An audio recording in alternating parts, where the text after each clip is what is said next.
Imagine you're starving and you go into a restaurant. You look at the menu and you can't decide what you want. It all kind of sounds good, but you don't know. The waiter comes over and asks for your order. Because you don't have a strong desire for anything on the menu, would you not eat? Would you just sit there hungry watching everyone else eat? Well, that is the thing that so many struggling manifestors are doing right now. Because they do not have a clear manifestation event that they desire, because they do not have passion or purpose, they think that they cannot be a strong and masterful manifestor. Don't let that be you. Don't be the one left behind, hungry, wanting. Whether you have a passionate, burning desire or not is no reason to continue to just take whatever reality is left over and available. Hi, my name is Allison, and I have studied dozens of master manifestors. And one thing stands out, that clarity for their manifestation events happened after they started their journey, not before. And in this video, I'm going to take you through a vibrational shift that you need to make in order to take control of the reality that you experience. Winston Churchill said, "Fear is a reaction. Courage is a decision." Let me ask you, do you know someone who is currently employed who doesn't love their job, who doesn't wake up every morning with a burning desire to go to work? Maybe that is you. Would you say that this person is in this line of work because they consciously decided to do it? Or is it more likely you have this job because you fear not having the money and security that the job brings? The average struggling person out in the world makes decisions to take certain paths in life, not out of desire, but out of fear. We think people are motivated to do things out of desire for security, safety, comfort, when really most people make choices to do things because they fear not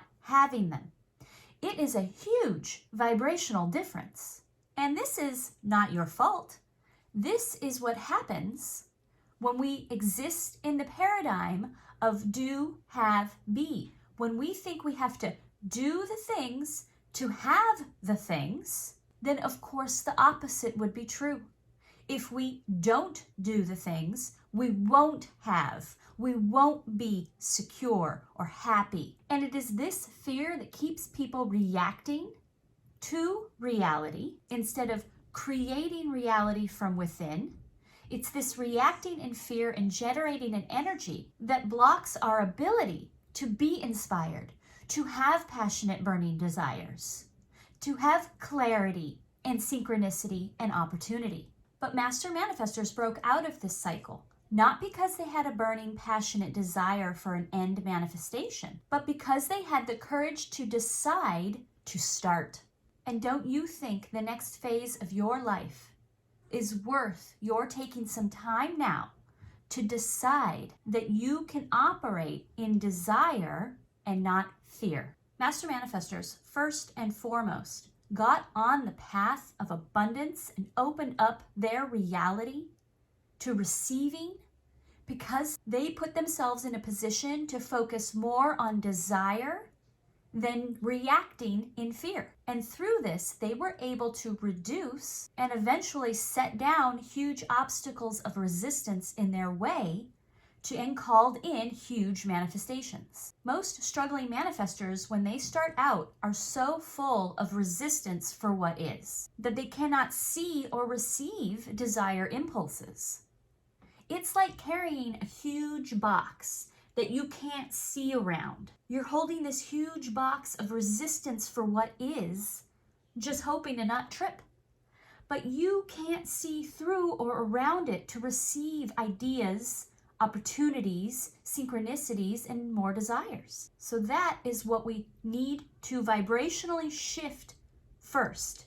Shift away from blocking ourselves, from blocking our view into what is possible, into things that we might really desire and love doing and want to have.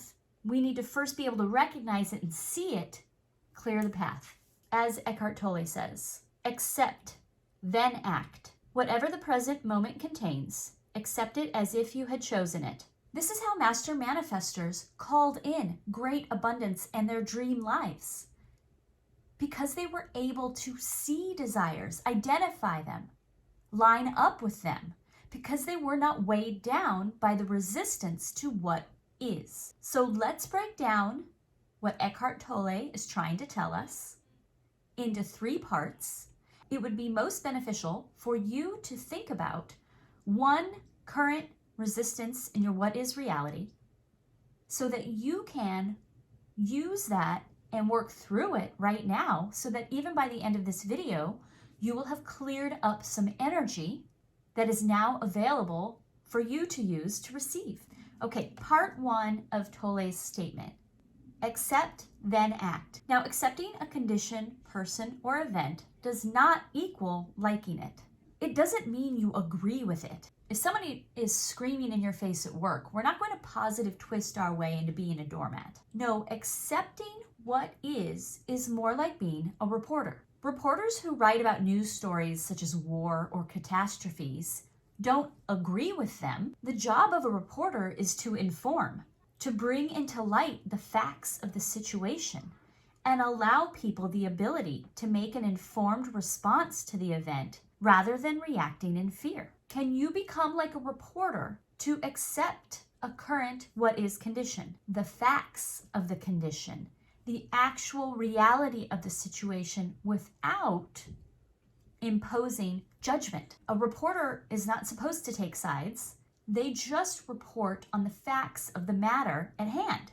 Can you also detach your feelings from the situation and simply accept the what isness of it? Because from there, then you can decide how you feel, deliberately adjust your perspective, rather than always reacting in fear. Part 2, what the present moment contains. Acceptance of the what is now pulls you back from the egoic's mind desire to push you into the future. If a client at work is screaming in your face because you made a mistake, where does your egoic mind want to go? I'm in so much trouble. I'll probably get fired. They're going to complain to my boss. I'm a screw up. I'm terrible. Your mind wants to take off running with your feelings. It wants to start having reactions to the condition, which will happen if we fail to introduce this conscious awareness so that we can make a decision on what to do, on how we feel, on how we'll proceed. But we can only do that if we're consciously aware now, presently, of the moment. What do you actually know is true of this condition right now?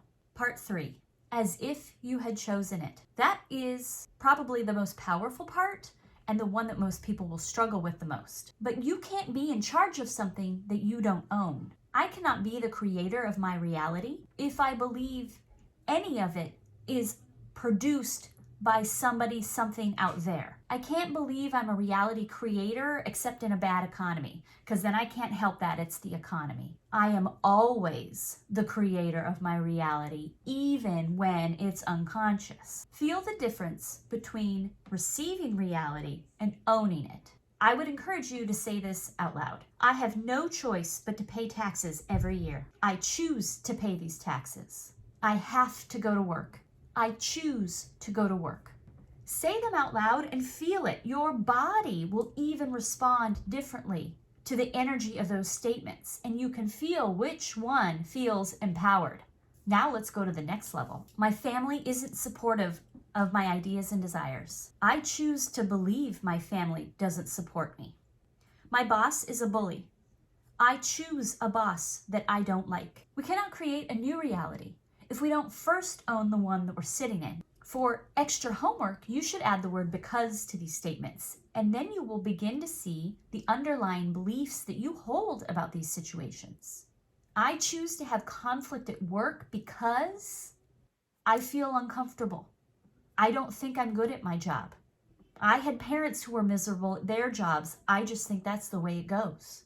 Once something is brought into light, then you can decide what to do with it. So now that we are accepting what is, what are the first steps to replacing fear with strong, clear desire? This is what master manifestors did once they lowered their resistance to what is.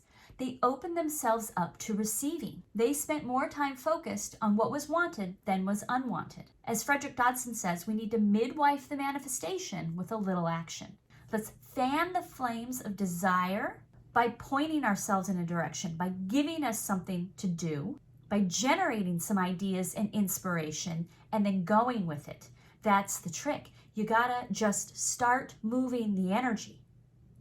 Start focusing in a new direction, any other direction that feels good.